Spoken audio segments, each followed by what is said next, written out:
happy to leave your, if you're happy to leave your cameras on, please do so. But turn them off if you're not comfortable with the recording. Thanks very much for joining us. We have very grateful for the participation tonight of our Auslan interpreters. We've got Kerry and Georgia. Thank you very much for helping us out tonight.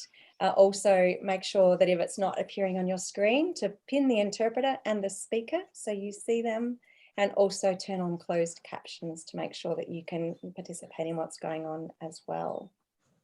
So let me start by acknowledging the traditional custodians of the lands on which we're all meeting today. I'm on the lands of the Wurundjeri people of the Kulin Nation, and I'd like to pay respects to their elders past, present and emerging, and recognise their continued connection to land, water and to the animals. I also like to acknowledge the traditional custodians of the Nurrinjeri and the Remindjeri people. They're the traditional custodians of Victor Harbour in South Australia, and that's the place that I was born.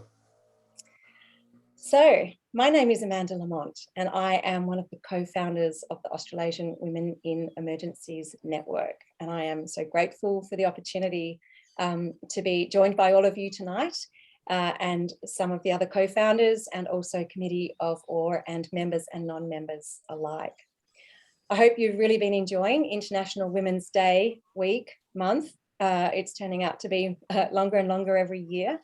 And I hope you've had the opportunity to attend some other events and maybe some other OR events that we have happening around the country as well.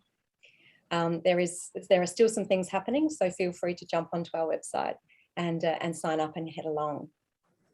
I'd also like to acknowledge in saying that today is the 4-year anniversary of the day which OR was born. So at the United Nations Women's International Women's Day breakfast 4 years ago on this day, 10 of us sat around a table, and Bridget Tian, the president of OR, sidled up next to me and said, "Hey, I've got this idea, what do you think?" Of course, it was a great idea. Within 3 weeks, Bridget, Kath and I were sitting around a coffee table, dreaming and wondering what this could be. And here we are today, 4 years later, with over 1,600 members and growing stronger every day. We hope that we've been able to support you and celebrate you and recognise all of the women that have a role to play in emergencies, both recognised and obviously all of those that are unrecognised and hidden. We hope to bring you and spotlight you and celebrate you. So congratulations everyone on the fabulous contribution you play to emergencies and disasters in Australia, in New Zealand and further abroad. So thanks for those that are writing in the chat now. I just wanted to also, Zoe, if you could just pop in the chat box. For those of you that aren't members of the OR network, it's open to everybody. We don't like the binary words always men, women, it's very binary, but our network is open to all people. So if you haven't joined and you'd like to join and get involved, we'd love to have you. And so we'll just type in the chat box our website and our email address if you'd like to join us and become a member. We'd really love you to stay to the end of the session tonight, not only because it's going to be fantastically entertaining, we also have a short survey that we'd ask you to complete that we'll share with you as we get towards the end. So this year's International Women's Day theme is Changing Climates, Equality Today for a Sustainable Tomorrow. We're also drawing on one of the United Nations Sustainable Development Goals of Leave No One Behind. We've taken a slightly different approach to most other organisations this year, and our panel discussion, as you all will be aware because you've signed up, is on the topic of leaving no one behind, how a gender diverse emergency management will help save us all from a zombie apocalypse. So why are we using a zombie scenario tonight? Well, first of all, why not? Which is the obvious answer. But really, in the words of Max Brooks, if you've seen the movie World War Z, the author of that book that was turned into a movie, he says, in this crazy, scary world, a zombie story gives people a fictional lens to see the real world problems of the world. You can deal with societal breakdown, famine, disease, chaos in the streets, but as long as the catalyst for all of them is zombies, you can still sleep. So tonight, we're using as our emergency a zombie apocalypse. So our format tonight, we are going to have a discussion with our zombie experts, That will go for about an hour, and then we'll have some time for you to ask any questions or provide input or share some insights that you've gained during the course of the discussion. So we have scheduled 2 hours for the event, but that's to give us some overtime. We don't plan to run much past 8:30, so we'd love for you to stay to the end. As I said, the session is being recorded, and that will be available after the event on the OR YouTube channel. And we'll put the link to that channel in the chat box as well, so you can access that and many other OR videos. So let's get going. What do you get when you cross a humanitarian worker, a public health physician, a professor, an emergency management professional, and a beekeeper? The best chance you're ever going to have in a zombie apocalypse is the answer. So as you're writing what you're going to do in a zombie apocalypse, I'm going to introduce you to our fantastic panel tonight. Thank you so much for joining us. I'm not going to read out their normal bios. You can do that online in our social media and our follow-up communications. But I'm going to summarize something about them to share with you before we start. Jo, she's our emergency management worker. And in a zombie apocalypse, she will be planning for the worst and hoping for the best. She will be looking to international best practice for the tips and tricks on how to prepare for, respond to, and recover from a zombie apocalypse, both as an emergency manager and as a private citizen. Michelle, our professor, she will be reviewing her emergency plan, stocking up on supplies, and considering which daily activities are going to put her at greatest exposure. The dog is definitely it is definitely going to be her dog, who absolutely refuses to pee in the yard. So she'll be crafting an entire emergency management plan for Safi, her dog. Then there's Andrew, our public health physician. He's going to try and see what isn't being said. Where is it all going? Who is going to be impacted when the inevitable happens, rather than as it is now? Who needs a better understanding of this to respond effectively? At the same time, he'd be applying that to himself. He's not a saint, he says.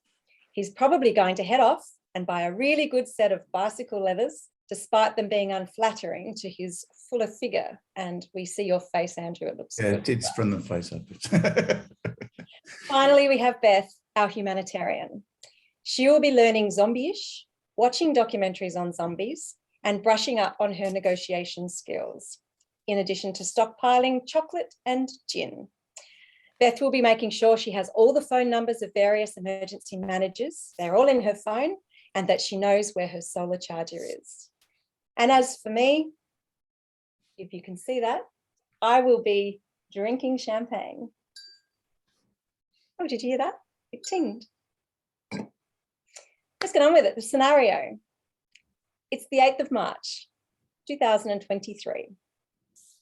There are reports of dead people reviving themselves coming in from around the world.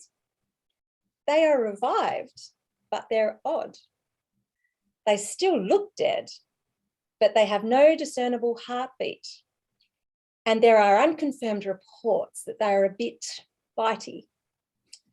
Also unconfirmed are the rumours they are infecting their bite victims with the same disease.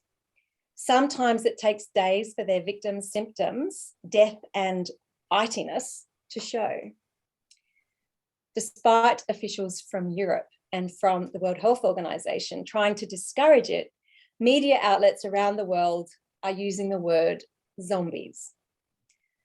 There are concerns that the disease, which many thought was fictitious, is now spreading rapidly around the world.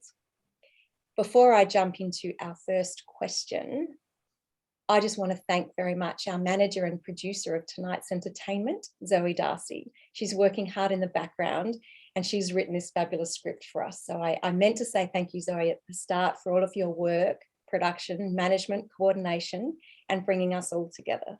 So thank you, and thank you for that fabulous scene setting. So Beth, can I start with you? And can we spotlight Beth, please? How have leadership teams examined their diversity and inclusion in advance of the crisis? Are they ready to get their heads around this type of crisis? Do they have the right mix of thinking and experience around the table? How do we look in our preparedness? Over to you. Thank you so much, Amanda, and welcome everyone tonight. I'm coming to you from the lands of the Jaja, Wadawurrung, and the Macedon Ranges. What a great first question, and I have to admit I've been sort of thinking about zombies all day, or for quite some time. It's quite terrifying, really. But I think this is such an excellent, and Zoe, you've conjured up such a brilliant scenario, because I think this goes to the heart of why something like diversity and inclusion in management response teams is so important. Because some of the research we've been finding is around, if you have a very diverse and an inclusive humanitarian or emergency management leadership team, you're able to foster innovation. So thinking about new approaches to the kind of challenges that a zombie apocalypse, is going to throw at us. So some of the research that we looked at, I mean, some of this, people on this call will say, well, of course this is obvious, but seeing it in black and white, when we put out a survey to more than 1,500 people globally that work in this sector, we found that of these humanitarian workers, only 4% were people who identified as being someone who lives with a disability. We found that in very high risk environments, like a zombie apocalypse, that you see many more men in management teams when it comes to crises. And you also found out that 91% of people that answered our survey globally were university graduates, which is great, but is that also a bit exclusive? Are we really seeing everyone sitting around the table? And when we're talking about diversity, we're talking about all the ways in which we differ. We're not just talking about what people look like or who people are married to, many, many different ways. And one of the ones that I'm most passionate about is the urban-rural divide. So if we are looking at trying to be prepared for something like a zombie apocalypse, have we actually, chatted to some of these management teams and asked them, have you done a diversity and inclusion scorecard, and actually asked yourselves the hard questions? Because I think a lot of the time we might think about it, or maybe we gossip about it in the lunchroom, but have we actually sat down and talked about, well, where are we from? What perspective are we bringing to the table? And in some of the research that we've done at Humanitarian Advisory Group, the research is really there around diverse and inclusive teams are 13 more times more likely to reflect the diversity of the communities who they seek to serve. They're 9 times more likely to act upon the views and perspectives of colleagues. And they're 4 times more likely to risk manage well. And this is something that's going to be key. If we've got zombies knocking down our doors, we need to be able to manage these things. So I would love to think that, whether that is, at a state level, at a shire level, at a federal level, that people are sitting down and say, do we have the right people around the table? One, and are we actually, making an environment that it doesn't matter how diverse you are, if those views are not listened to. So that's one of the things that I think is very important, and I hope that we will do before the apocalypse begins. I think that sounds like fantastic advice. I hope there's gin in your glass. Okay. Over to our professor, associate professor, I know, but for tonight, let's call you Professor. Despite the uncertainty of everything that's unfolding, Michelle, what steps can we take now to prepare ourselves for what's about to happen? What do we need to do individually and more broadly? Oh, thanks so much for that question. And hello to everyone. I'm calling in from the land of the Gadigal people of the Eora Nation, and I am feeling very privileged to sit next to so many leaders, and not to mention not only the people who are speaking tonight, but everyone who's listening in the audience. I'm thinking about the audience, and I'm thinking that this group does appeal to people who wear an emergency management hat or an emergency services hat on a fairly regular basis. And I suppose one of the things that we typically do with our emergency management hat on is we start to think about the disaster, the apocalypse. And one of the things I think we can all do at the beginning of this disaster, this impending and unfolding apocalypse, is really start to take stock, get organized, think about the everyday. This is what our person-centered emergency preparedness suite of resources is trying to encourage all of us to do. Don't jump ahead to learning about your disaster risk and, you know, preparing until you've taken stock and self-assessed where are you at right now. You can do that in such simple ways, asking, what do I do? Where do I do it? And who do I do it with?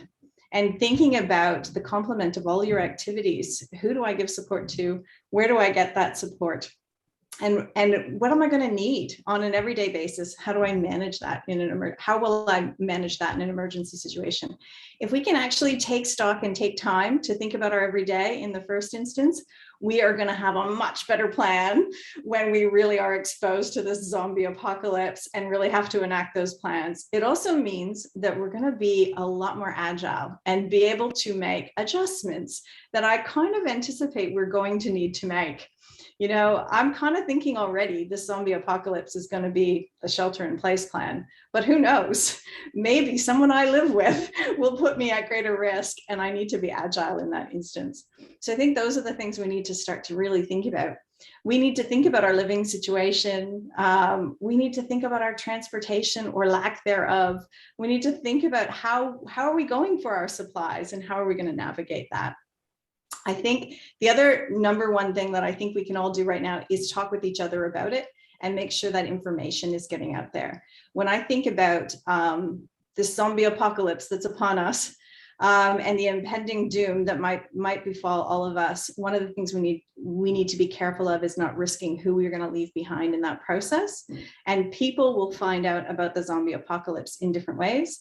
People communicate, think, understand, and access information in a variety of ways. And we'll need to find ways to support each other to get the right information so we can make the most effective plans and responses. Thank you very much, Associate Professor Michelle. Look, I'm already starting to slur a few sips of champagne. I love it. So speaking about getting information and communication out to our diverse population, I'm going to turn to our New Zealand emergency management expert, Jo. So how do we connect with diverse and geographically dispersed communities to make sure we get the right information to the right people at the right time? Welcome, over to you. Kia ora tātou. Nau mai haere mai ki tēnei hui, ko Jo Gard toko ingoa. So apologies to the interpreters who might not have got that. I will explain. So yeah, welcome everyone to this meeting of the minds for International Women's Day. I'm beaming into you from Wellington in New Zealand, and it's a pleasure to be here this evening. So how do we connect with our diverse, geographically dispersed communities and get the right information to the right people at the right time? Well, I suppose in our neck of the woods, we are a little bit geographically isolated from others, and maybe that could be a good thing.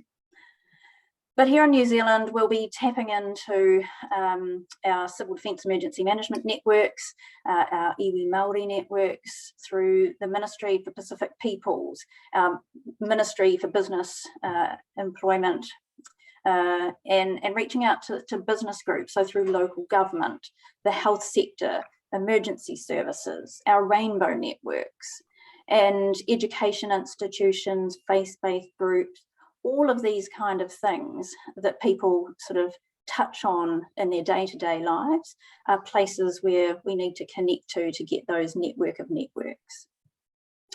We need to have information available via the channels that people relate to.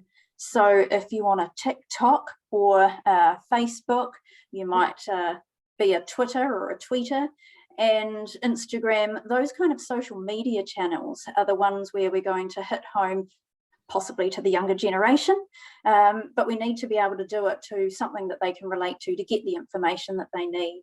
So it could be radio, could be TV, through print media, but you know, that could be a bit old school, and we need to be a bit diverse in our thinking. In terms of resourcing, there will be people where English for us in New Zealand, you know, is not a first language. So translation of those resources and speaking the language that our communities speak will be very important. We've also got to find the champions. So who in the community are the spokespeople? Who do people have trust and confidence in and that they'll listen to? In our communities, that could be, you know, somebody on the marae, it could be somebody in your school, it could be somebody in your church, and it could be somebody at your work. So we have to find these people that, I suppose, people have a really good ear to the ground. They know what the ground truth is, but they know how to communicate that in a way that the audience will understand.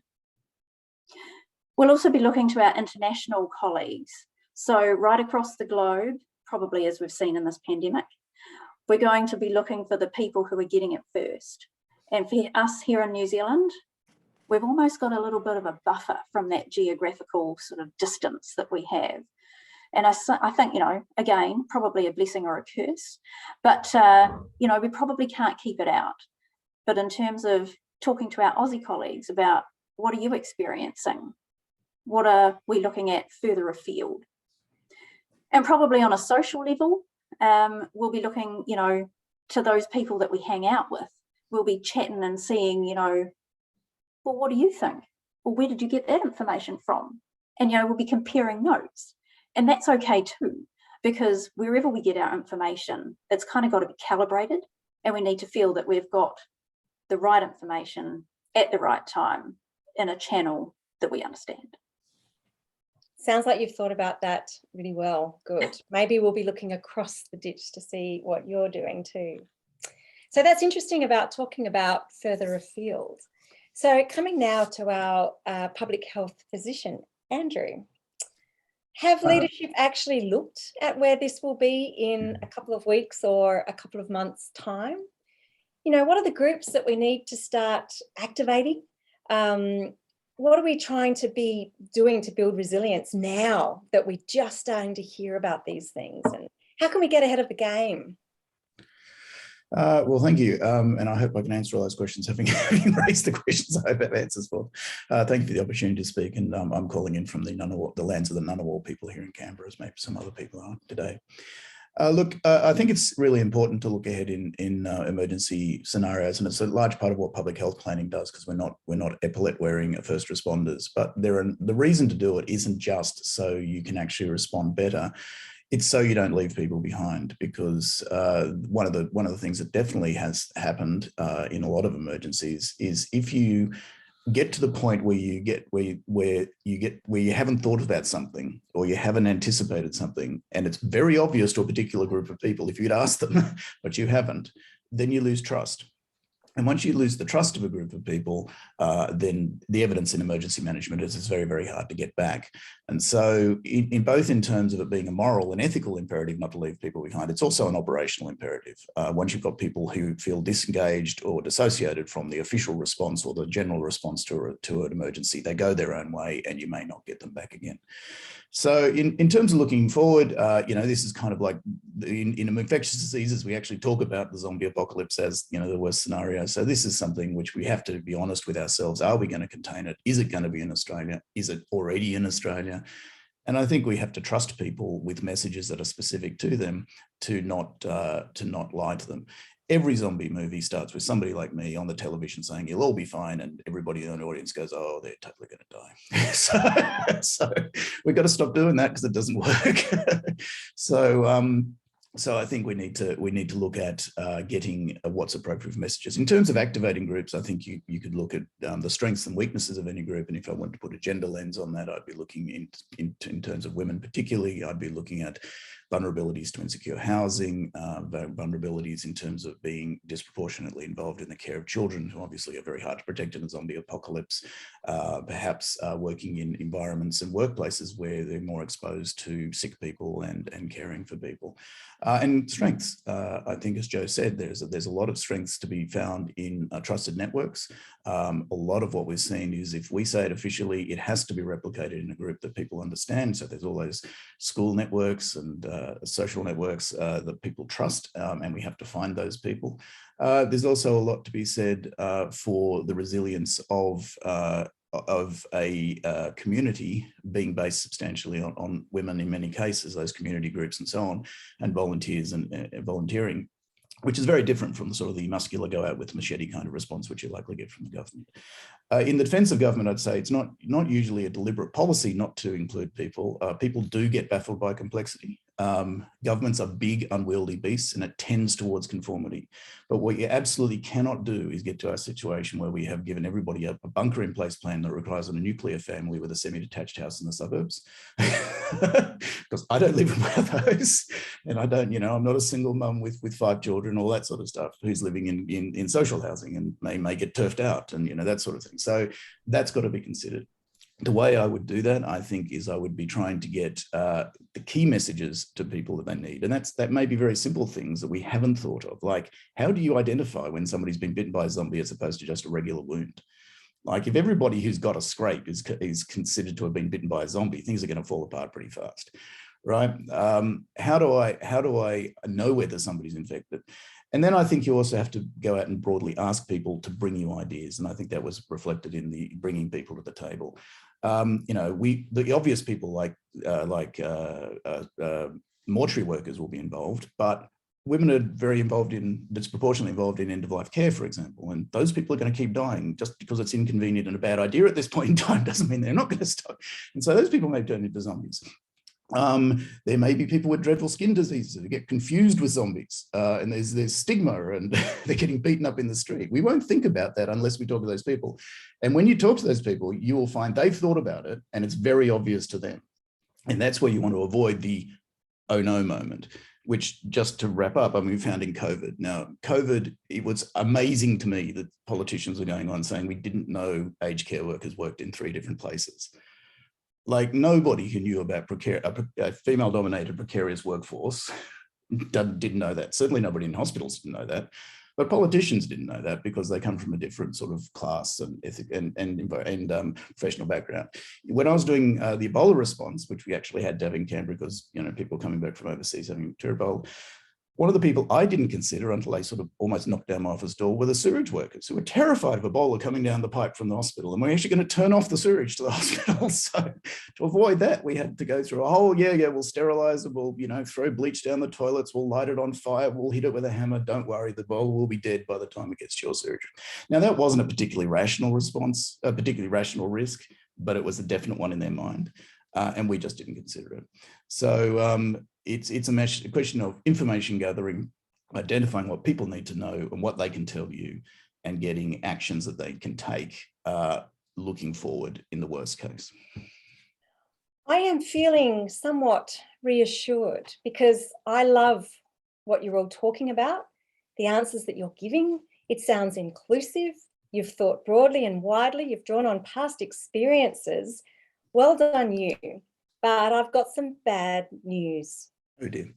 Yes. It's May. It's 2 months later. It's getting cold. And there are zombie outbreaks in Australia and New Zealand.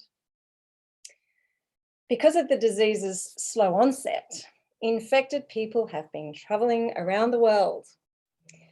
The disease has now spread to most countries in the world, including Australia and New Zealand. Countries, a surprise, surprise, all over the world are handling this in many different ways. There's a lack of community preparedness for zombie attacks, and this has been a recurrent theme globally. Waves of zombie infections are accompanied by waves of post-traumatic stress, as people are required to behead their zombified family and friends. Many countries have immediately resorted to sending in their military to help the citizens fend off all the zombies. Others are creating compounds, walled cities to keep non-zombie citizens safe and leaving those on the outside of the compound to their fate and fight for their lives. There seems to be little consensus on best practice in handling the outbreak. So this thing is happening. what does response look like? Beth, let me start with you. What are some of the challenges in our response phase when there is lots of rumours and lots of disinformation that we need to address? And how do we do that? How do we manage different stories and fake news? Yeah, what a great question, because I just feel like it's hard to even know where to start with this, I think, because if we have your everyday, regular kind of, bit of pandemic here, bit of flood there, and see what we get, see what we already get. Pizza eating, baby killing, like the conspiracy theories, the disinformation. And when I'm talking about disinformation here, because I think this is something else we need to think about during the apocalypse. Who and how are different agents or actors going to exploit this situation for their own gain? I mean, I know we like to say we're in it together, but really, there will be agents that will seek to exploit that. So when we're talking about disinformation, that's information that is shared for a reason and an intent that is not benign. And trying to understand how you best can counter that is something that, I mean, look at the world at the moment, what we're seeing in Ukraine. I mean, and some incredible things happen, isn't it? I mean, we're seeing anonymous, the hackers being able to hack into all the live streaming and TV channels in Russia and live stream the Ukrainian conflict that no one in Russia is seeing. I mean, trying to understand what are the things at our fingertips. You have Elon Musk, he was like, let there be connectivity, and there was. So trying to understand who are the people that have power when it comes to connecting people, and that may be hardware, software, and then also how do you provide, I know facts may not be enough, but trying to understand, is there a zombie apocalypse hotline that you can ring up and say, like there's been a COVID hotline, I've heard that this is happening. Is this true? Like, can people actually fact check? Do we need an army of fact checkers to try and counter some of this disinformation? Because I'm sure if we're going to consider perhaps vaccines, then I'm sure there will be a lot of disinformation there. And one of the other speakers mentioned, social media and all these different kind of platforms. Maybe zombies will have their own TikTok channels. I'm not sure, but we're going to have to try and counter some of these. And I think we will see some incredible conspiracy theories that will be piggybacking on other kind of, concerns and worries and, inequalities and people's fears. And we may see that some of the biggest impacts about this apocalypse may not be just the fact that we're having to behead our families, friends, and perhaps dogs. It could be something even bigger than that. So I think that we need to track rumors. We need to try and understand what are people thinking and why, who are spreading those, because they actually let us understand, sort of take the pulse of a community. If you can understand why rumors are spreading and what they are, you can understand a little bit more about how you need to respond. You made that sound easy, but I suspect that it won't be that easy. One of the other speakers will deal with the how. I was just talking about how hard it will be. Yeah, so how hard? Hard. Okay, so Jo, you're our emergency management expert and you've had lots of experience in response. And here we are in response phase for a zombie apocalypse. We've learned so much, haven't we? We always talk about what we've learned, lessons learned. So how are we going to do this? What are going to be the major challenges and how are we going to draw on what we've already learned to apply in this quite unique and new, unprecedented scenario?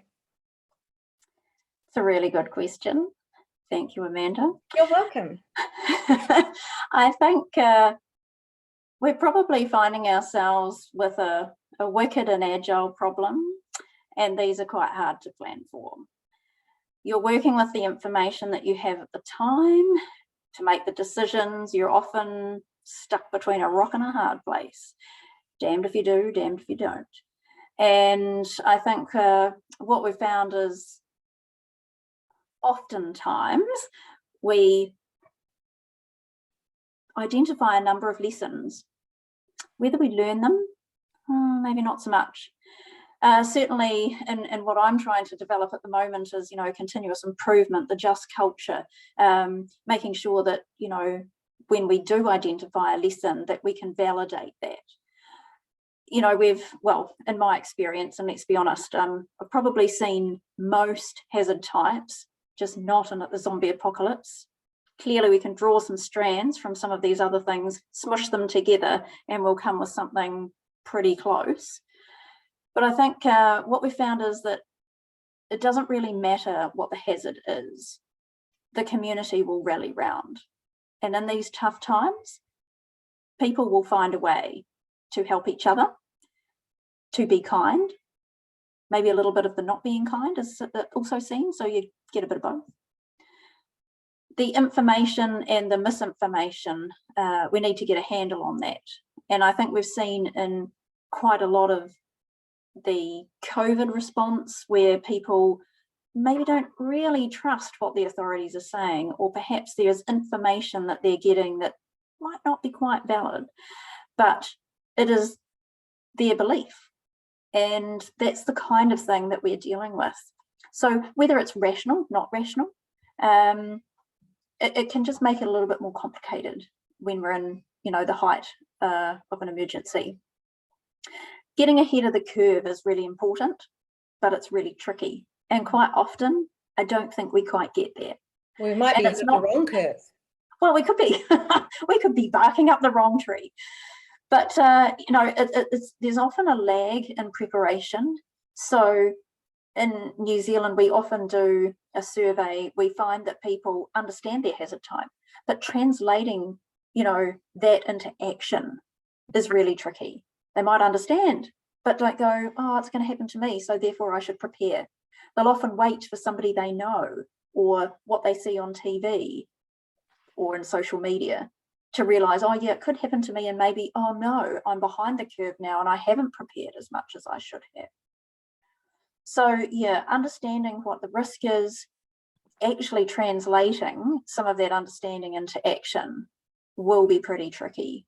And I think from what we've found, bringing it back to that continuous improvement cycle, we always up the game in every response. We don't always get it right because we're human. It's just how it is.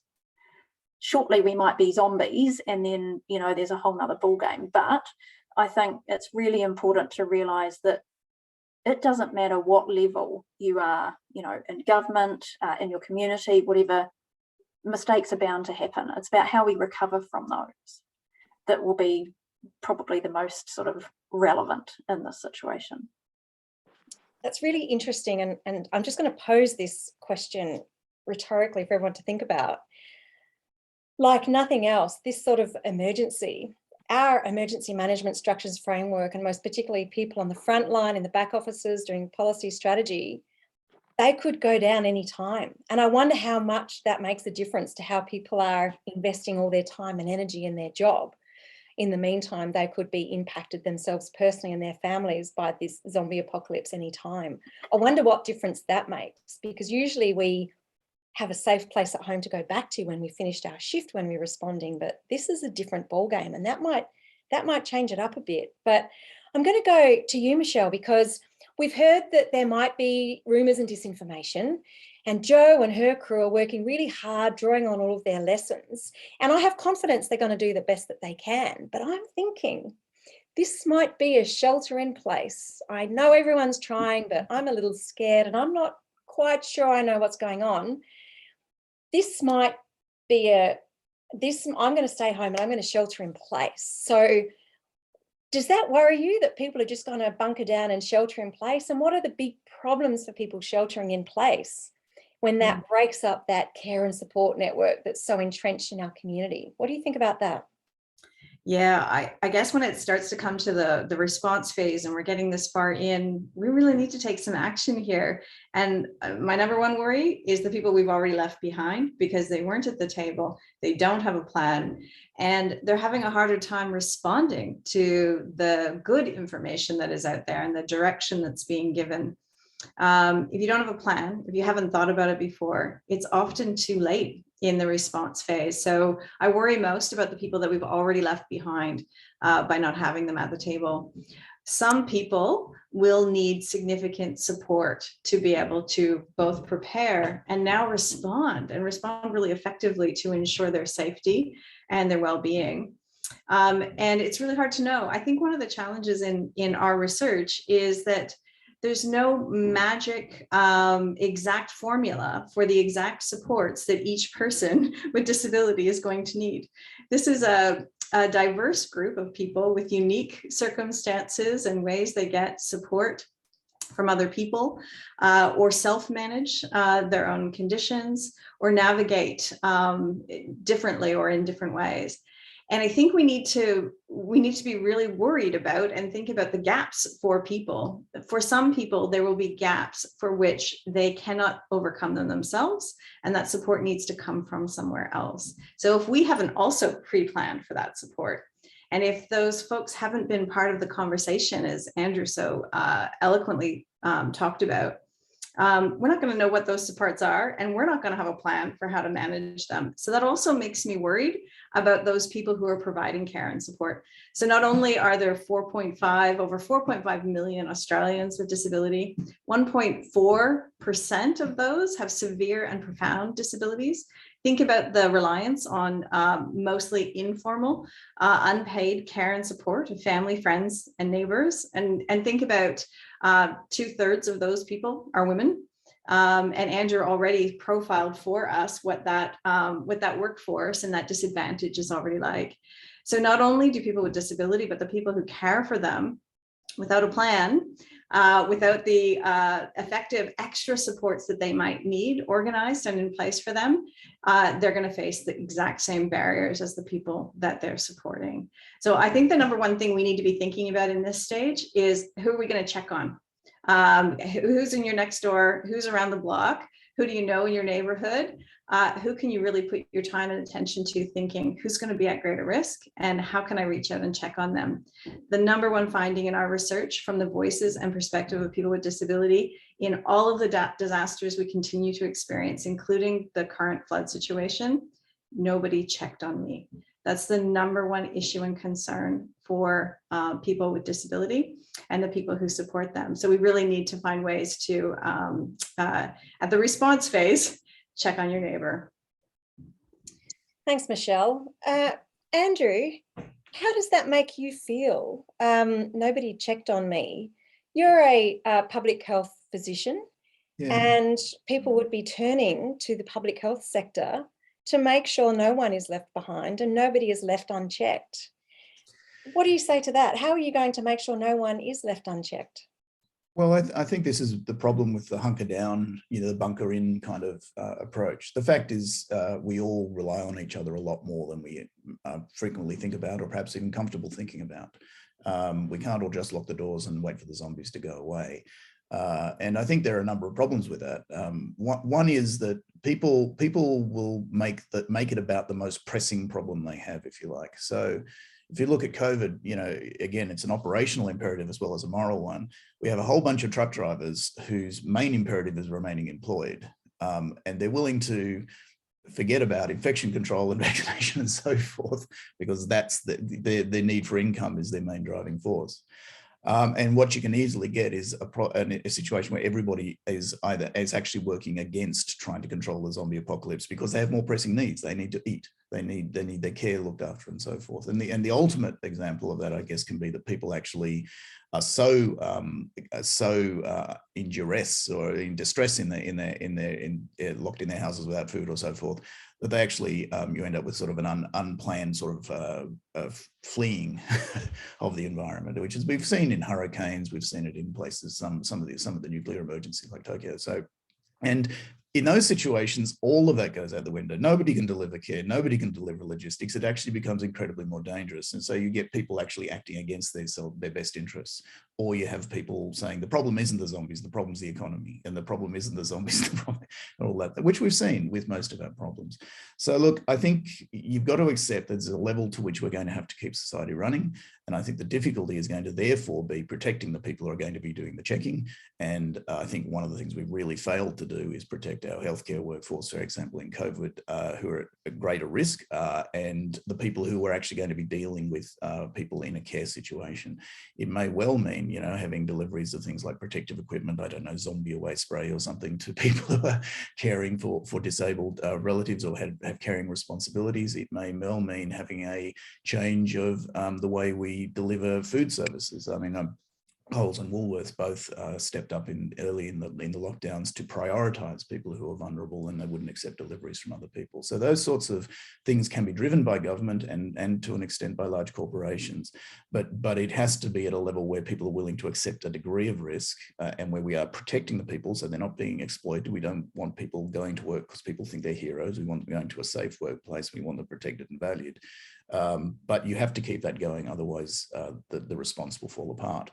And it won't fall apart, as I think, you know, some of the more survival of the fittest type of one might think. It won't fall apart that most people will survive and others won't. It will fall apart completely for everybody.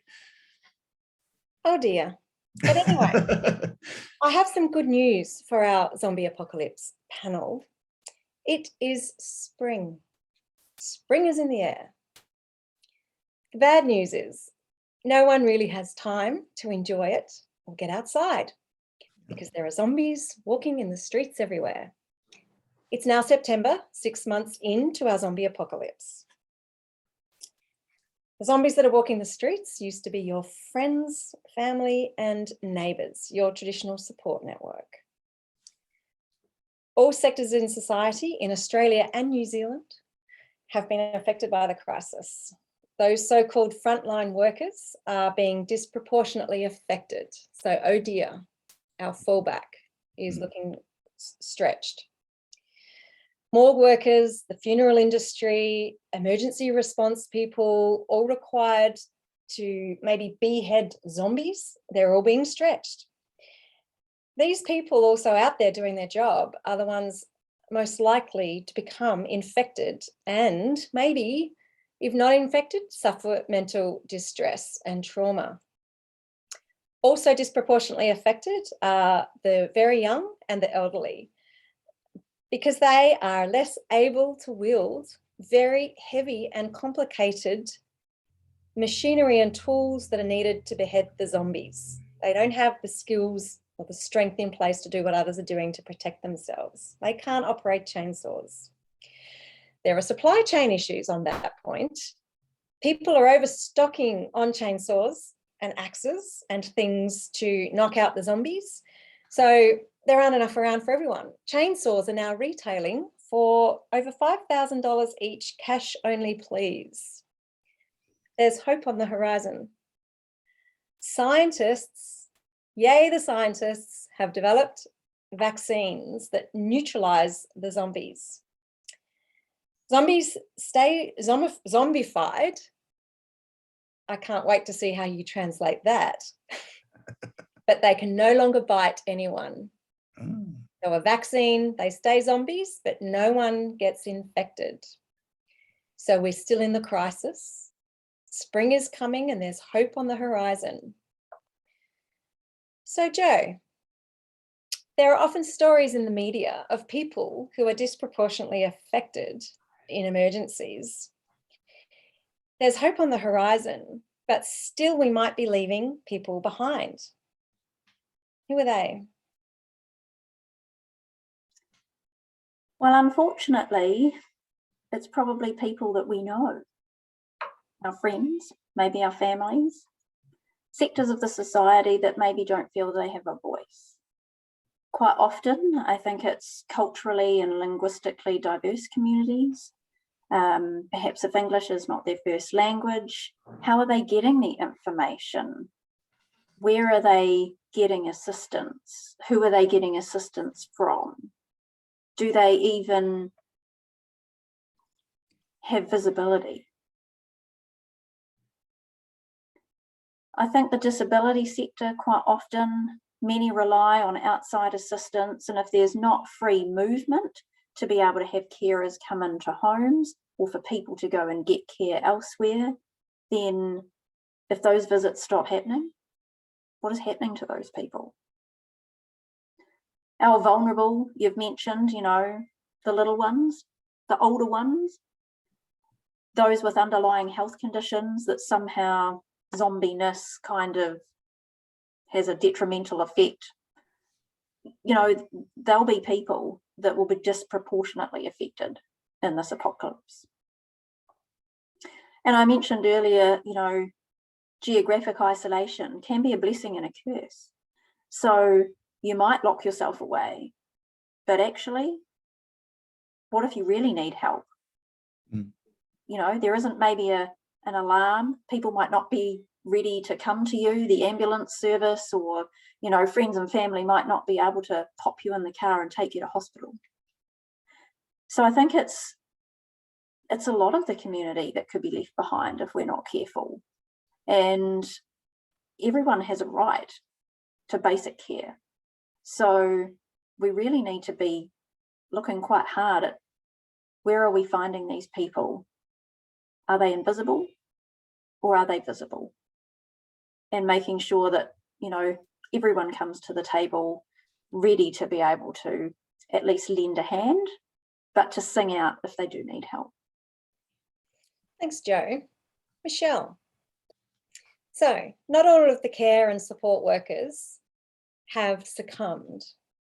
How can we make sure that those providing care and support are supported so they can continue to support those that are in need?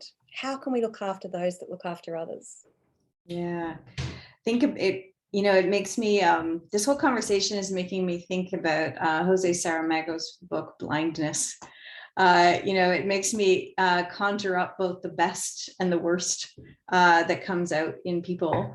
But I think the outpouring of that is potentially vicarious trauma, isolation, significant mental health challenges, a severe imbalance, particularly for those doing the care work who are probably overworked and exhausted, and you know, facing obviously a zombification on a regular basis themselves. We need to be really thinking, if we haven't pre-planned for how they're going to continue services and support, how we're going to navigate that. This is the time where we're going to start to see systems fall apart, people not able to sustain those roles. And I think the ultimate impact is not just on those carers. The impact is going to be on the people receiving that care and support who may be further isolated. Andrew made a really interesting point earlier as well about people not reaching out. I think this is a stage where all of those people burdened by the care they're providing, isolated and not reaching out for support, whatever the reason, those who haven't reached out for support are going to experience significant isolation and significant risks during this time. Usually this is the point where we begin to also realize some possibilities though. So I don't actually think it's all dire. I think what we quite typically see, and from our experiences, is this is where we start to see community assets and capabilities come out. We get pleasantly surprised by things that people can do and what they offer and what they bring to the table. And I suppose this is, I'd really like to think about what are those skills that people with disability bring to the table. What are other high-risk groups able to do in these situations? What's the resourcefulness and the networks of those folks? So let's take this example of, you know, decreasing, you know, mental health and severe isolation. How can a care army, as Queensland might refer to it, of peer support workers with disability be able to really step up and into roles to be able to provide support for those carers and these situations? I think we need to think really creatively and innovatively, and I think we can learn those creative lessons from the community and disability and other social and welfare organizations who always step up and rise above and into roles they were never trained for in a disaster situation. And it's always, I suppose, a little unfortunate to ask ourselves this far into the zombie apocalypse, why didn't we do that long before the apocalypse? Why didn't we take that inventory, map those assets, and develop those capabilities and those roles and that spontaneous volunteer workforce that could step into action? But I think we can draw on these lessons, and I think we should. Oh, look, you know what? And I really love how we've brought this around, because it's got pretty deep and it's got pretty dark and it's pretty sad, but you've brought us around to fabulous ideas of hope and opportunity. And so I have some good news, panel, you experts of zombie apocalypse. It's 2 years later, it's 2025. We are now learning to live with and settle in to our new world of living with our vaccinated zombie friends and families. So it's March in Australia and New Zealand. We are trying to discover what this new world looks like with zombies in our midst. So they have been vaccinated, neutralized, they're no longer infecting us, and communities are feeling more and more comfortable. But there's been a fracturing of society. There's been a bit of a falling apart. Families, social networks, friends, social services, it's all disintegrated. The vaccines have been administered, but we have to have an ongoing vaccination plan and process, and to explore these opportunities of hope and opportunity that Michelle has presented with us. We need to bring back together those social connections. We need to make sure there's an efficient rollout of our vaccine process so we don't go back into the infection stage. So we need to get people hopeful, optimistic, and learning to live in this new world with their zombie friends. So thank you for pulling us into hope, Michelle. And Andrew, I'm really interested to hear what you've got to say, that we're in our recovery phase, we're into our living this new world with our new neighbours. What say you to make sure that we can continue to live with optimism and hope in this new environment? Well, I'm sure it is actually a more community focused than perhaps the public and government top-down approach, this phase of an emergency. And I guess what it demonstrates is that we've seen this with our recent ones, is there is a tendency to say there's an emergency, we have this very emergency response, and then it'll go back to normal. That doesn't tend to happen with emergencies. You have a disruption, you get through the disruption, which is what people consider to be the emergency, but then you must establish a new normal. That then tails off. And we've seen that with living with COVID. We'll see it with the floods, with rebuilding and so forth. So I think we're now, as you said, living with zombies. Hopefully chainsaws are not $5,000 each. I wanted to say that is why I bought my bicycle leathers. Be where the masses are not, because I haven't met anybody who can bite through bicycle leathers yet. So get them while they're cheap. Oh, I love that you've tested that. No, I actually went online. Let's not go there. There are surprisingly many internet sites devoted to surviving the zombie apocalypse.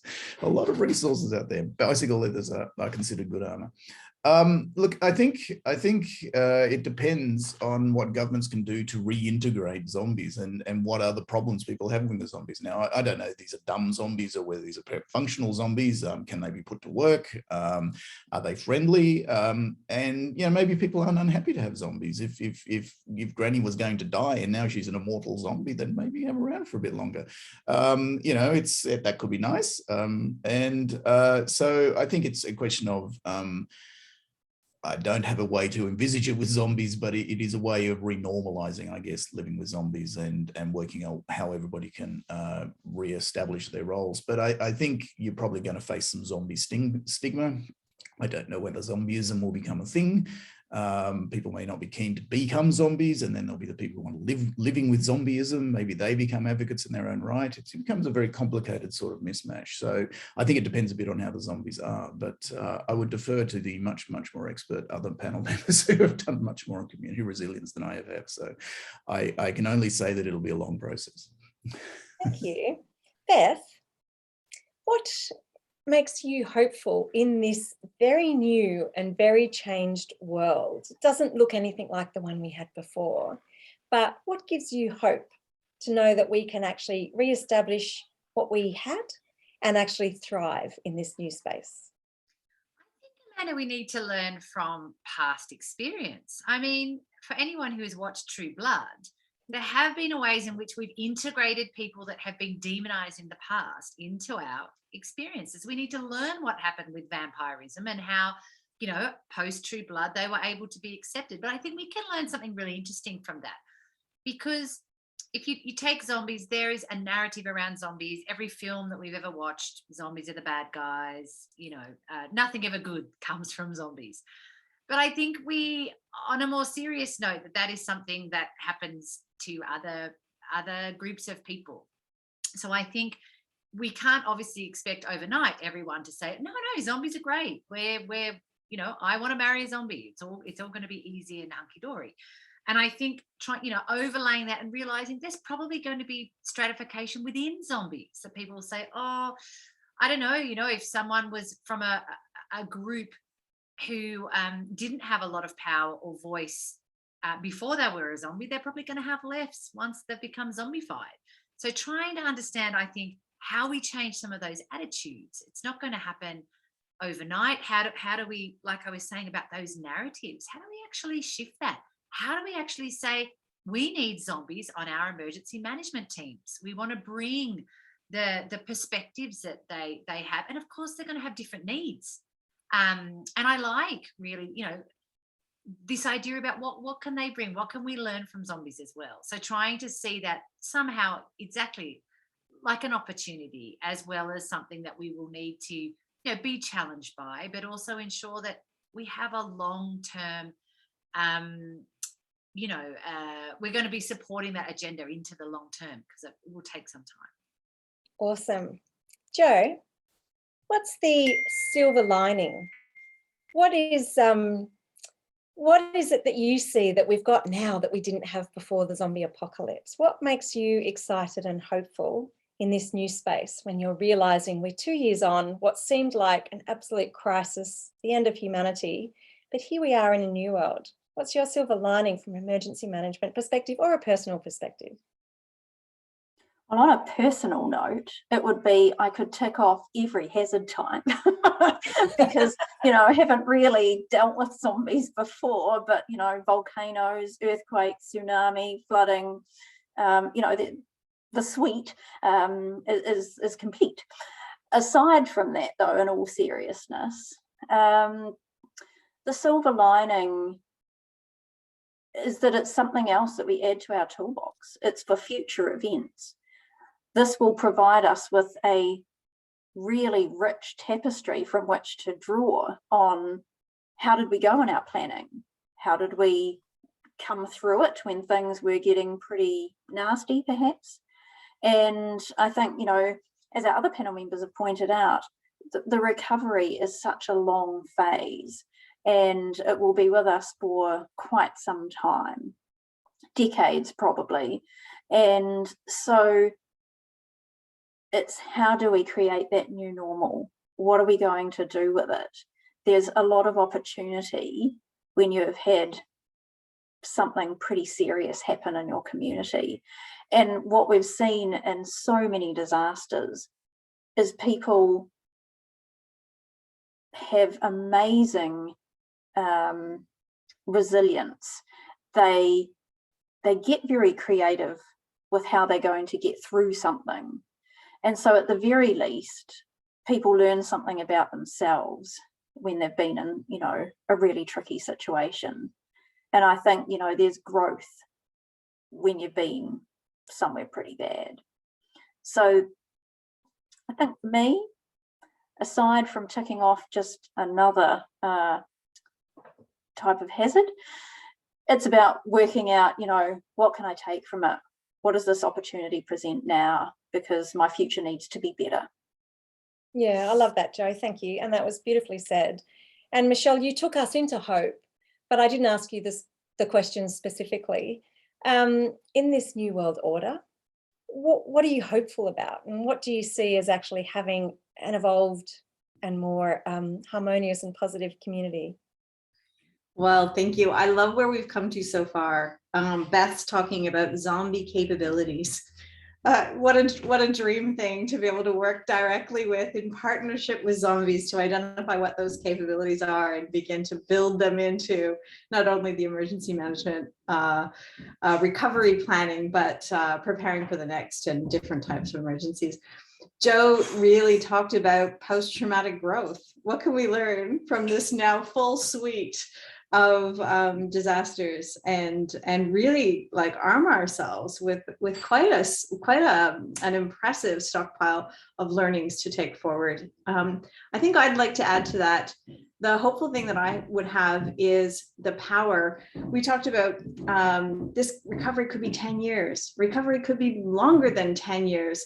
Who is best placed for a 10-year job? And who do we never give the 10-year jobs to during recovery? Community development workers. That's who. I think what we need to start doing now is hiring those community development workers on permanent positions, permanent full-time positions across all of our communities, and put them to work for this 10-year journey that everyone is going to be on together. And I think then we might really be able to achieve something.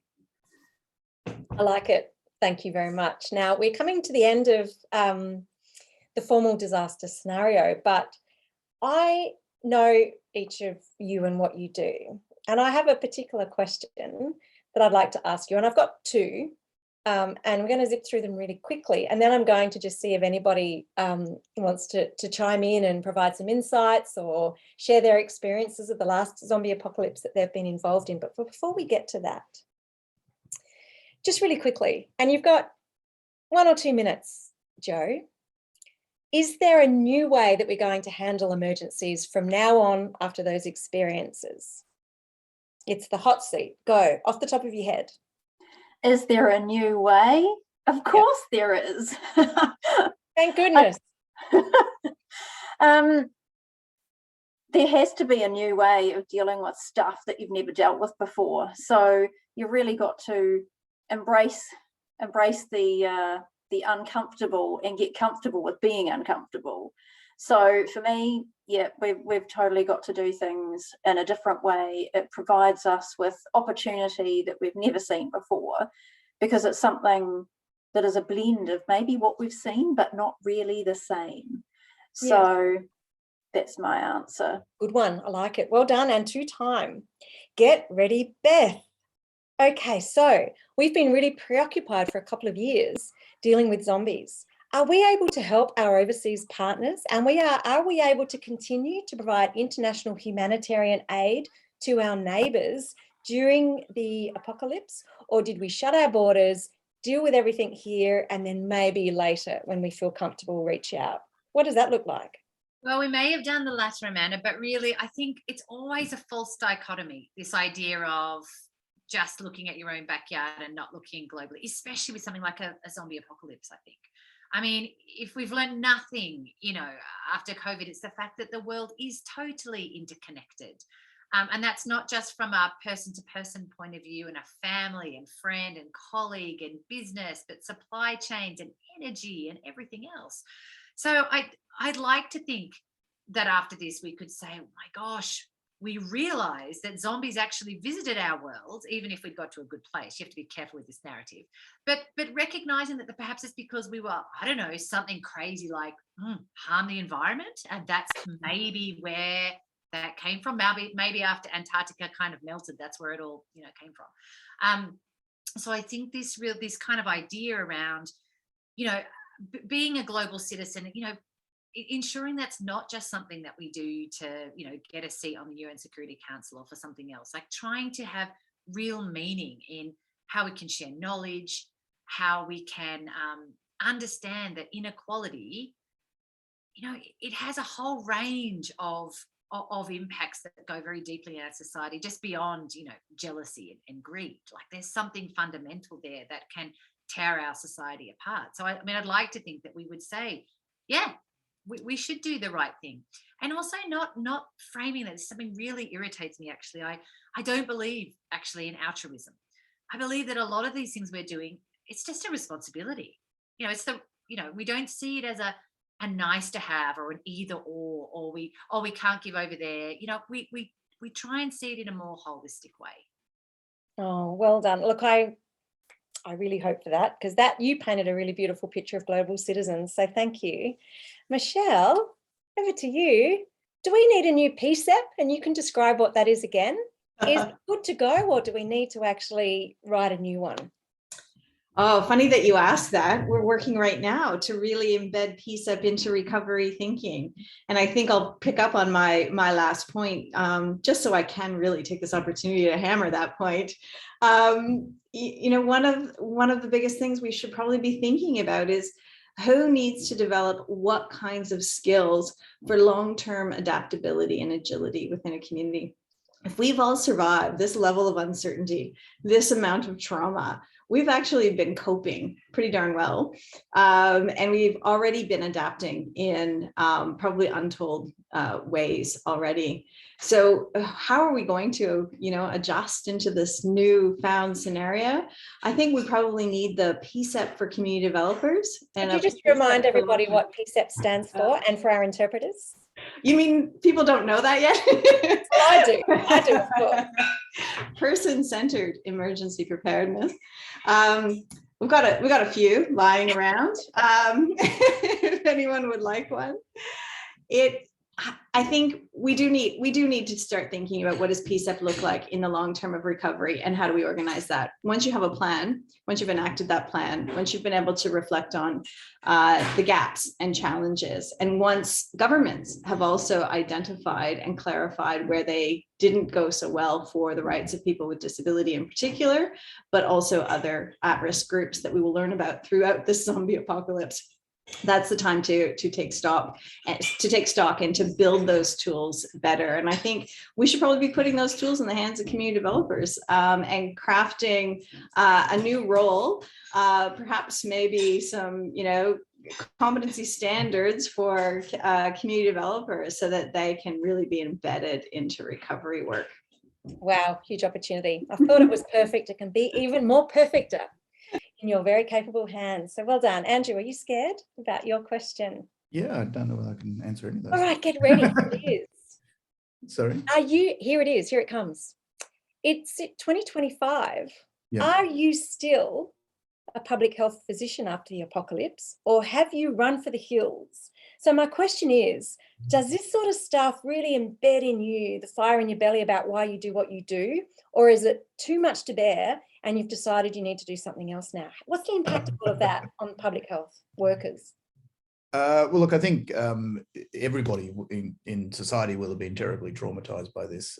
However we've coped, you know, there will be near misses and lots of blood and guts and so forth. So I think the health professionals will only be one element of that.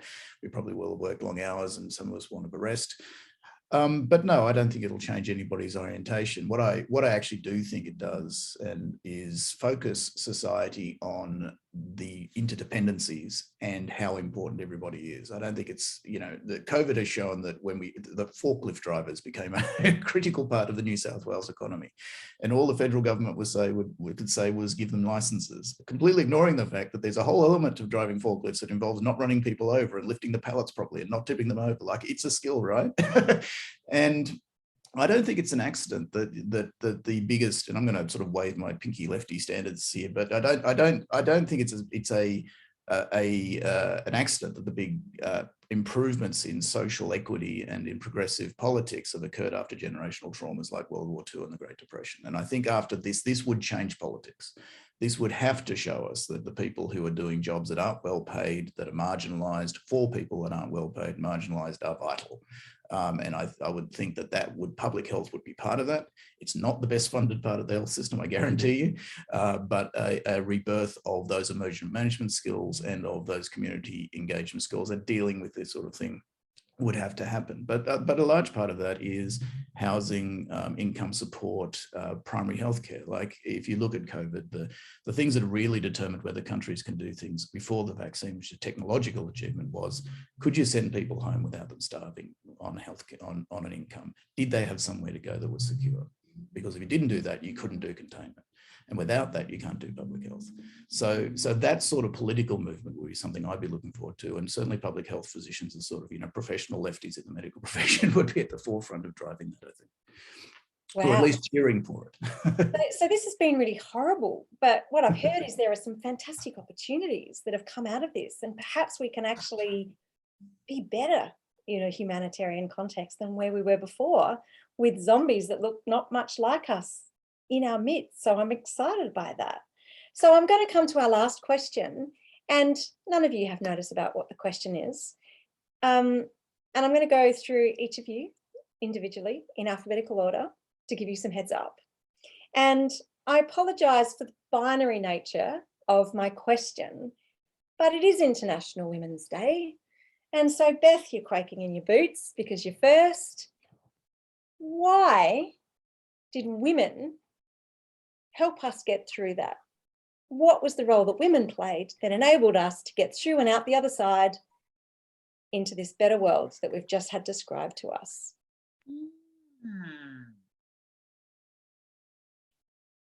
And if the other panel members want to jump in, you're going to get the same question. I mean, I guess I'm trying not to say the things that are on the tip of everyone's tongue, I suppose.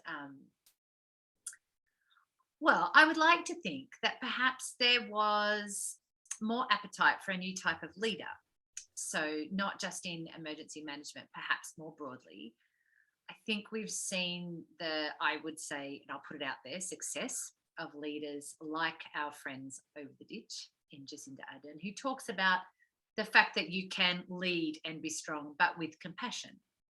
And I would like to think that perhaps maybe women leaders came to the fore during that time and were the ones that, no doubt they found the vaccine, like they did in COVID a lot as well. And maybe they helped chart that piece, because it could have been that it ended up just being a zombie apocalypse war, that we did just use very expensive chainsaws and weapons and militaries, rather than getting to the point where we could actually have a concept of reintegration, which, I mean, we might have been, that emergency could have got to the part where some people just went and lived in, were shipped to one country and others somewhere else. It could have been a totally different result to what the scenario ended up being. And I'd like to think that perhaps it was women in leadership that led to that outcome. Well done. Well done you for having no heads up about that. But I really love the way that just creates, there's a really different way that could have turned out. We could have all been safe, but with a really different way that we live. So thank you so much for that. And Andrew, you are first, but you're going to come last because I'm going to give you some more time because you just asked the last question. That means Jo, you're up. Why did women bring us out of that zombie apocalypse so well and actually in a growth phase? Because we bring empathy to the table, and everyone had a loved one affected in this emergency. Could have been your brother, your sister, your mother, your auntie, your grandparents, little old Minnie down the road. And I think you need to treat people with compassion, as Beth has pointed out. So what we brought to the table was thinking about things in a slightly different way. Let's be honest, we're half the population. So we have half the risk, we've got half the responsibility. And I think if you bring those things together, you're a stronger team. So of course women had to come to the fore. It's what we do, we care. Not saying that blokes don't, but we just bring a different way of thinking. And so for me, these were our loved ones, and they still are. So we need to treat them as though they are. I love that. Thank you, Jo. Andrew, we're getting close, but Michelle, you're next. How did women save us? What did women do? What was special about their magic? I think there's probably a special combination that happened here of Mama Bear and Mama Care, all coming together as one, supporting inclusion, supporting thinking about who's not at the table, and making sure that they were invited, reaching out and checking, perhaps advocating, with a fierceness. And with a sense of calm. And I think maybe because they just went about getting the job done. Oh, I love it. I love it. Thank you. And now, because it's the most easy question for you, Andrew, how did women get us through? What difference did they make? Look, I think what everybody else has said is probably correct. I mean, I think it certainly would have just brought the problem with the zombie apocalypse is the narrative for most men would have been, you know, it's a war, grab a machete and go out and start hacking. So I think women would probably have saved the men because they said, no, darling, you're fat and middle-aged, don't do that. The zombies are stronger than you. And so there will be some balance brought to that. But I also think what people have said, which is the commitment to bringing those issues that need society running. I mean, in every war we have now, societal mobilization, total civilian motivation relies on women. It has for some time. So even if there was a lot of hacking of zombies going on, they're going to have to keep everything running. So I suspect that just more common sense and a bit of perspective has been brought to what could otherwise have been a bad Mad Max scenario where everybody just ended up dead. Yeah, so thank goodness we're there. We seem to have found ourselves in a nice place. So just on that, as I wrap up, and then I'll open the floor to others. I do get asked a lot when I'm speaking on behalf of the Australasian Women in Emergencies Network. What are the special skills and strengths that women bring to emergencies, or sort of what do they do better? And my first point is, it's sort of the wrong question. It's not what we do better or different. We just want to recognise that #us too. All of the things that men do, women do too. So that's the first point. But we did ask our members this when we started the network, and we did say, what are the special skills and strengths? And going in line with #us to all of them, they basically said, these are the words that they said. They said, women bring leadership skills, decision-making skills, care, empathy, compassion, problem solving, listening, their networks, their nurturing, their strength and their courage, their long-term thinking and their planning, their organisational skills, their ability to consider a broad range of people. So what I'm saying, and why I asked you that question, is that yes, we do all the things that men do, but maybe there is a little bit of magic that we sprinkle over the scenario as well, and bring a little bit more as well. Without being polarising, I just want to say happy International Women's Day, and to all the special skills and strengths and magic that we bring to a zombie apocalypse. But we're not finished, because I haven't seen any questions come up, and I didn't specifically invite. But if any of you want to come off video and come off mute and ask a question of any of the panelists, or add your contribution and tell us what you want to do, I'll just give a few moments now for anyone to chime in and jump in.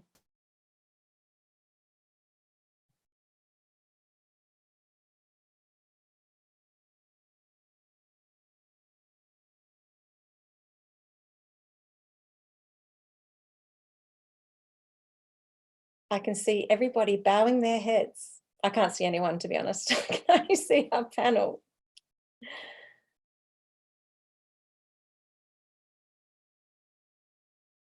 Okay, so thanks, Cash. No questions, but that was entertaining.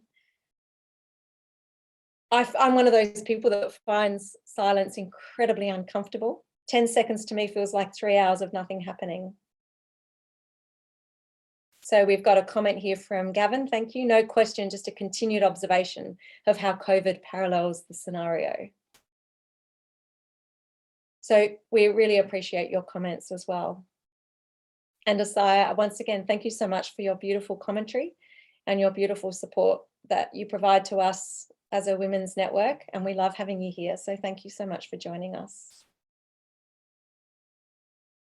So yeah, so Bridget has said, it seems like you've nailed it. You've solved the problem, and we are out of the zombie apocalypse and survived well on the other side.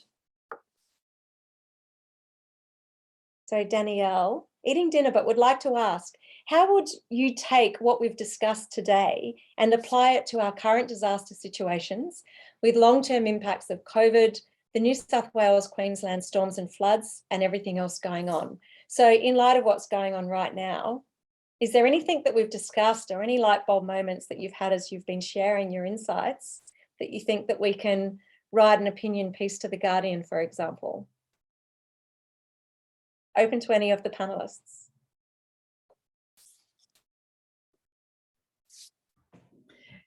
I know I might be flogging a dead horse here, but this is an opportunity with floods raging and evacuation and relief center happening and some rescues still happening. This is a time for government to think literally and practically about long-term recovery for people experiencing these floods.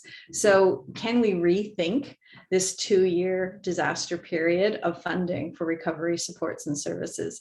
Can we really think and reflect deeply on what is actually required for case management and community development, 2 of our gold standard recovery approaches that we know we will need for longer than 2 years? How can we support and sustain and plan for them now while we're creating and crafting those recovery plans for the long haul?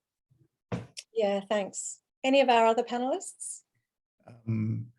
I guess I'd observe that like the zombie apocalypse, although the floods may get better, the zombie, the risk, the need for a new normal is still there, which is the flood risk itself. So it might be quite a long transition. You know, how do we transition communities so they're not building in the same place in an environment of climate change, which is definitely going to flood again? How do we do that so that we don't disadvantage people who might already have the worst houses in the most flood-prone areas? How do we not destroy people's financial livelihoods? These are all big picture things that I think need to be taken down to a community level to actually get the ideas and to get what people want, but they certainly would involve government being involved. I can't remember the reference, but I do remember reading a paper about a flood that had gone through another part of Australia, and people went back and looked at the mental health impacts 5 years later, and still they were very substantial. So I guess that's the other thing, and I would agree that 2 years is certainly not how long it takes. It tends to stick with people for the rest of their lives. It's a big defining event. And so you actually got decades and sometimes multi-generational trauma. And if it floods again in another 4 years, that re-traumatizes people. And this is the problem with having these emergencies. When I was a kid, we used to call summer. Now we call it disaster season, and it's just getting worse. So I think there's a lot of that in terms of transitioning communities. Sorry, that was a bit more waffly than I meant to say. No, it wasn't waffly, but it was a little bit depressing. And Beth, sorry. You know, you have such great hope. I have do. you got something to add that's going to make us feel a bit better? I feel like I want to ask almost a controversial question back. I want to pick up on what Bridget's also asked, like mentioned in the chat about empowering and enabling communities with their own resilience. I guess what I found really interesting in the media over the last sort of 7 to 10 days, we have seen just so much spontaneous, amazing community work, you know, from people rescuing others in their boats, you know, ensuring that, you know, goods that are being delivered, you know, distributed in a you know, equal way, you know, lots of bits and pieces, which I personally have found absolutely amazing. But often when these people have been interviewed in the media, they've said, our government has let us down. We needed help and we didn't get it. And I know that there's elements of help where there does need to be intervention from authorities. But I guess I was disappointed. I wanted to see more celebrating about, wow, communities just did it, rather than this is what didn't happen. Let's focus on what did happen. And I guess I'm interested to hear from others as well around, yeah, is there a glass half empty kind of view, or are people trying to spin a different story there because they're trying to criticize authorities or whatever it might be? But I sort of felt like so much good stuff happened. I know a lot of bad stuff did too. But I was interested in people saying this was not great that communities had to go out and do this themselves. But it kind of grated on me when we're talking about resilience, I guess. I'm going to look, I've had a couple of champagnes and I've got to be careful here now, because you have just lit a fire and I have been sitting on this, you know, for a week. But, you know, I'm sick of people thinking this is amazing and awesome and heroes and incredible. I don't think it is. I think it's really normal. I think that people going out and helping other people is a really normal and natural, innate human response. And, you know, my question is, you know, and it came up before in the discussion, whether we build that into our emergency plans. I think absolutely the best placed people to help us out are the people that are next to us at the time. And I am so passionate about, you know, helping our neighbours and community-led responses. And people actually recognizing the guy. I heard him interviewed. The guy with one of the boats said, the reporter said, oh, you must feel like a hero. And he said, no, not really. I just did what anyone would do. And I reckon that's right. I think that's actually what happened. I think that we we think that that's not normal and we think that's exceptional. I have really high standards in the glass half full, but that's what people are going to do every single time. They're going to do that. And if you haven't read it, Rebecca Solnit's book, Paradise Built in Hell, she talks about how people constantly over time, over hundreds of years, have put their lives on the line to save strangers. They do that. That's what people do. We want everyone to be safe, but to be honest, you know, people are going to go and help everyone. Everyone here tonight would do the same. But I have been so good tonight and have kept to script. Isaiah really wants to ask, what do you all think about what could be considered current centralised systems with true community problems? At a national level, we want to create national boards where in communities they want localised solutions. Exactly, Isaiah. Yes, communities did it, but how did we fund it, support it or celebrate it? So I don't want to paraphrase incorrectly, but you know, we want to build a national solutions, but communities understand that there's a role for localised solutions to be played.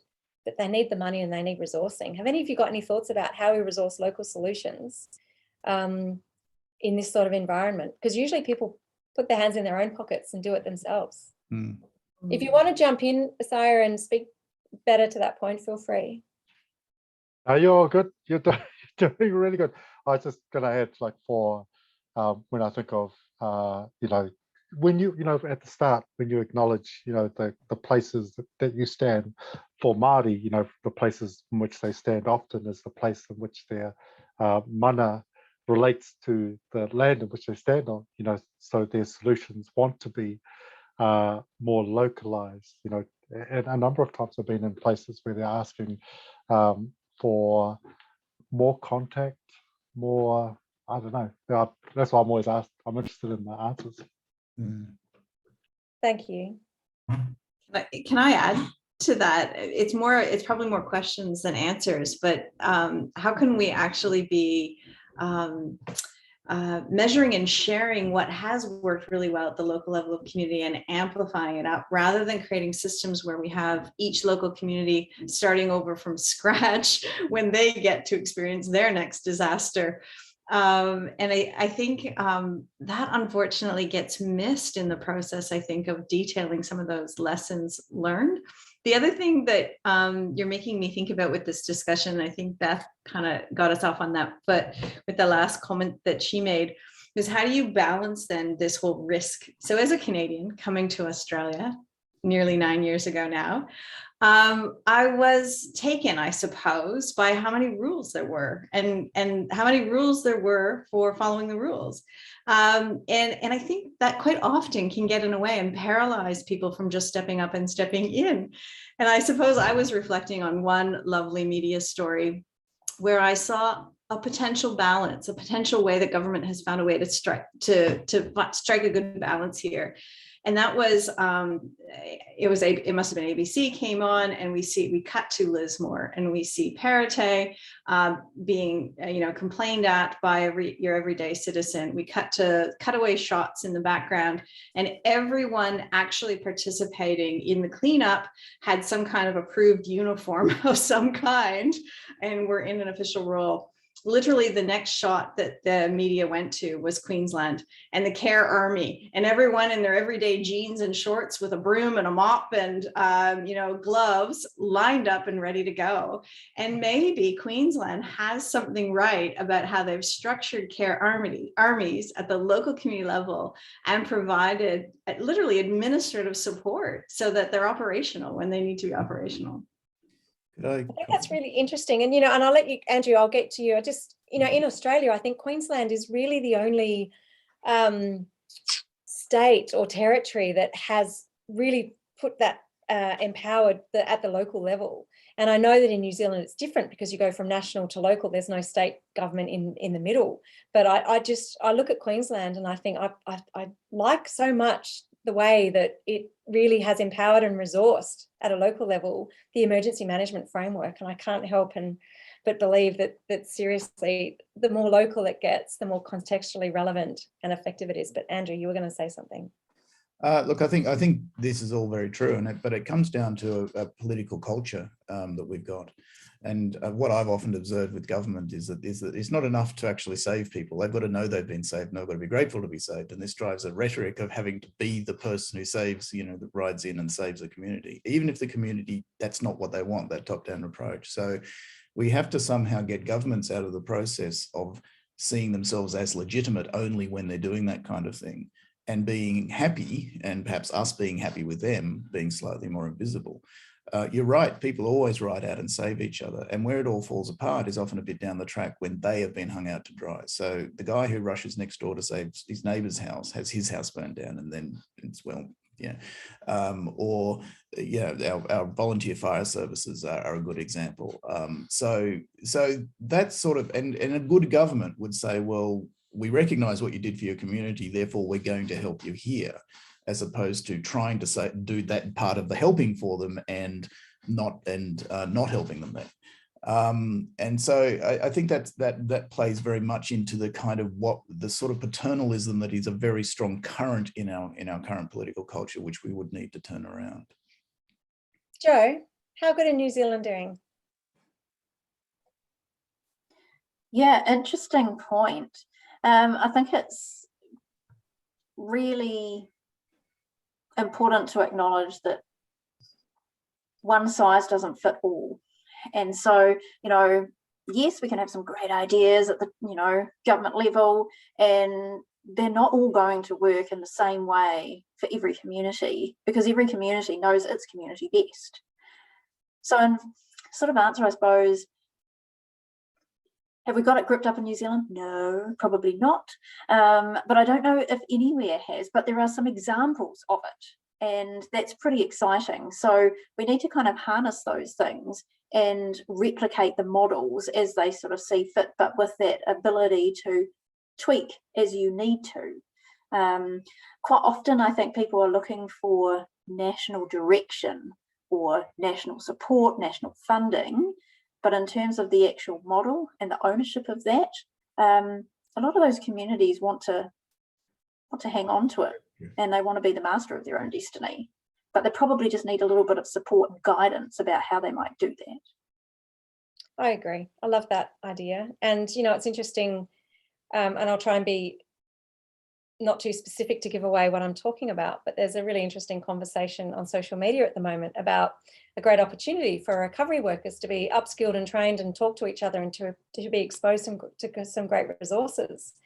And I used to do that, as my job, to upskill the professionals in emergencies. And now I'm not in that job. And now I'm part of a community that's been impacted by a disaster. I want all of those resources to be made available to communities directly. And I now see it's a little, I'm really confused about why the sector keeps spending time and energy and resources on itself, where you could just imagine if you had community people that are really invested in this and love doing this. Imagine if they were in the room as well and sat alongside the professionals and the local government emergency management workers, and they learned together. And I'm now seeing this from totally the other side that I've spent 10 years in the sector working on as a community person. I want to have that training, and I want my peers that sit up here as well in the recovery committee. I want them to learn what I learned when I was a professional in this space. And we spend a lot of time and energy and resources training the experts, but I wonder whether we could just skip that and start training communities and giving them the resources and the knowledge. It seems so obvious now. It's taken me 10 years to come to that. Can I throw something in there, please, Amanda? Yes. I was with Marine Rescue for about 6 years as a volunteer. Yeah. And the unit existed 30 years before I joined it, and it'll probably exist for another 30.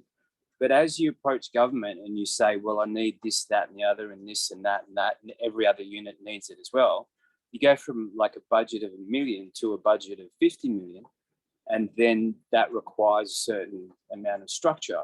But the people that worked well in kind of an innovative way, or like approach the problem on a case-by-case basis, aren't drawn to that structure. And it begins to attract a different type of person. So people go out one end and, as you say, go back to the Queensland model, but you've got where the government has stepped in and done the right thing, but a completely different type of person is going to be involved. And it's the emergent behaviour out of that, I think, is more important than what it looks like at any particular time, because it really is oil and water to a large degree. And I think from what you've said, you've been the oil and the water, but they're not always going to mix that particularly well. It's just, that's my point of view on it anyway. Yeah, awesome. Thank you so much for sharing. It's really interesting. And I really love having these conversations because, you know, I want to test my thinking. And particularly as we work from home, we sit at home in our heads. I really love the opportunity to test thinking with others here. So thanks for those that are contributing and staying online. Has anyone else got anything they want to add to this conversation or zombies?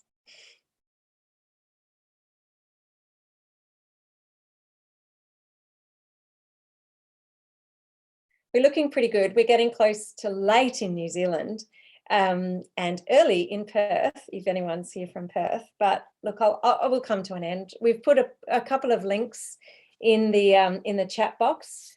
And if you'd like to complete our survey, we'd really love to hear from you, because with the OR network, we really want to continue to bring you valuable events and opportunities to engage. Now we might be able to be face-to-face.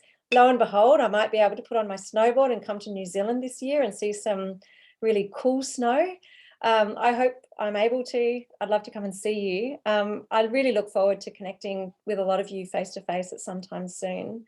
Let us know whether you want to do face-to-face live events, how you found this event, if it was fun and useful and interesting or just fun. Complete the survey, and we'll let you know that our next OR open discussion lunchtime event is on gender and emergencies on Wednesday, the 16th of March at 12 o'clock. And you can go to our website and find information and register for that event. So I've had a lot of fun. I've had a little bit of champagne, not as much as I would normally have. So I've been quite restrained. Thank you so much to our beautiful and very intelligent and reassuring panelists. Andrew, our very efficient public health practitioner. And thank you so much to Beth, our international humanitarian. And thank you very much to Joe, our very valued friend from across the ditch and our emergency management expert. And of course, the beautiful Michelle, our professor, associate professor, but for tonight, our professor. Thank you so much for joining us and providing your insights, your advice. Thank you so much for saving us from the zombie apocalypse. I've got all your numbers and I know who I'm going to call when it comes to us. So thanks for joining. Thanks so much, everybody, for staying so long and so late. I really enjoyed myself and I hope to see you again soon. Thank you all. Thank you. Thank you. Bye. かけて。